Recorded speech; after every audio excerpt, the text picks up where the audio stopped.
আমরা এখানে একটি সুইঝাল গাছ দেখতে পাচ্ছি। এই সুইঝাল গাছটি অনেক সুন্দর কিন্তু চেহারা। গাছটি অনেক বড় হয়েছে, উপরে উঠেছে।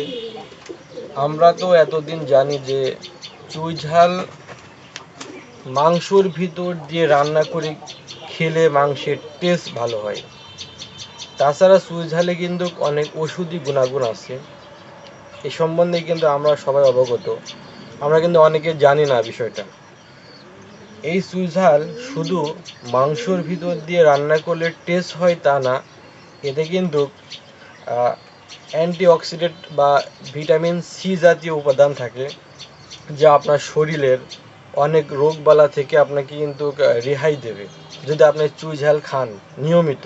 নিয়মিত বলতে এটা কিভাবে খেতে হবে, আপনি তাজা বা কাঁচা এভাবে কিন্তু খাওয়া যাবে না। এটা রান্না করে খেতে হবে, মাংসর ভিতরে বা তরকারির ভিতরে দিয়ে বা সেদ্ধ করে।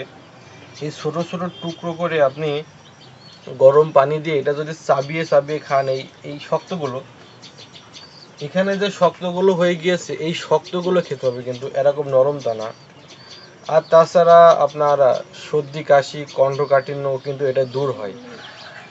অনেক ব্যাকটেরিয়া জনিত মানুষের রোগ থাকে, কিন্তু এই চুইঝাল খেলে সেই ব্যাকটেরিয়া জনিত রোগ থেকে কিন্তু মানুষ রেহাই পায়। ব্যাকটেরিয়া থেকেও কিছু রোগ আছে, যেমন গ্যাস্ট্রিক, ত্বকে ব্রণ হয়, আমাদের ত্বকে ব্রণ হয় না, ফোড়া হয়, ত্বক ঝলসে যাওয়া, রোদে ব্রণ হওয়া, গ্যাস্ট্রিক, এটা কিন্তু সারে।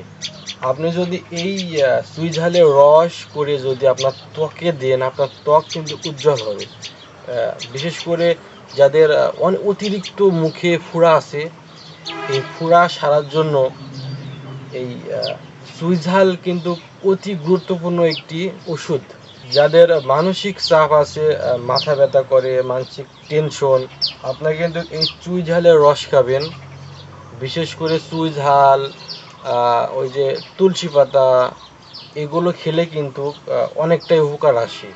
বিশেষ করে চুইঝালে আরেকটি উপাদান আছে, সেটা হচ্ছে আমাদের মাড়ি ব্যথা হয় না, মাড়ি ব্যথা, মাড়ি ফোলা, আমরা যদি এই চুইঝাল খাই, এই রসটা যদি খাই রান্না করে বা সিদ্ধ করে, তবে মাড়ি ব্যথা বা মুখের দুর্গন্ধ কিছুটা কিন্তু নিয়মিত খেলে কিন্তু সেরে যায়। তো যখন আপনি প্রথম চুইঝাল খাবেন তখন কিন্তু আপনার পুরো মুখটা এক ধরনের মানে কেমন একটা হয়ে যায়। আমি যখন প্রথম খাই তখন আমার ঠিক কেমন লাগে, পরবর্তীতে যখন খাই আমার কাছে কিন্তু খুব টেস্টি লাগে আর কি।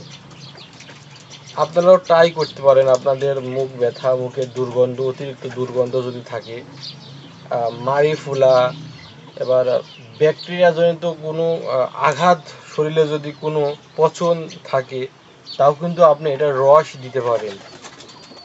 এটা প্রাকৃতিক ওষুধ। এখন বর্তমানে ডাক্তারের ভাষায় যদি আপনি ডাক্তারের কাছ থেকে ওষুধ নেন সেটা ভিন্ন কথা। প্রাকৃতিক ওষুধ হিসাবে এটা কাজ করে। এটা 100% কাজ করে। চুইঝাল শুধু রান্না করে খাওয়ার জন্য না, এটা প্রাকৃতিক ওষুধ হিসাবেও কিন্তু কাজ করে। তাছাড়া